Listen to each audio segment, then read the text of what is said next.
যাদের ডায়াবেটিস নাই, high blood প্রেশারের কোনো ওষুধ খায় না, তারা বছরে একবার বা 2 বছরে একবার করলেই হবে।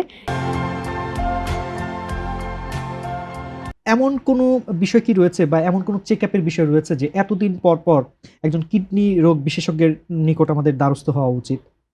এটা খুবই ইম্পর্টেন্ট কোয়েশ্চেন। যেমন যারা সুস্থ স্বাভাবিক, যাদের কোনো ডায়াবেটিস নাই বা হাই ব্লাড প্রেশার নাই, তারা হচ্ছে আসলে বছরে একবার একটা টেস্ট করলেই হবে। কিন্তু যারা অনেক বছর ধরে ডায়াবেটিস এবং হাই ব্লাড প্রেশারে হচ্ছে যে ভুগছে এবং ওষুধ খাচ্ছে, তাদের বছরে 2 বার হলো একটা টেস্ট, যেমন ক্রিয়েটিনিন টেস্ট এবং ইউরিন টেস্ট, এই 2টা টেস্ট অবশ্যই করা উচিত। কারণ দেখা যায় কি, আমাদের কিডনি রোগের যে কারণগুলা যদি আমরা বের করি, আমাদের দেশে 2য় পয়েন্টে আছে হচ্ছে ডায়াবেটিস এবং 3য় পয়েন্টে আছে হচ্ছে হাই ব্লাড প্রেশার। এবং এজন্য আমরা সবসময় বলি, যারা অনেক বছর ধরে হাই ব্লাড প্রেশার বা ব্লাড সুগার যাদের ভুগছে, তারা অবশ্যই যেন এই 2টা টেস্ট করে আমাদের সাথে দেখা করে বছরে 2 বার।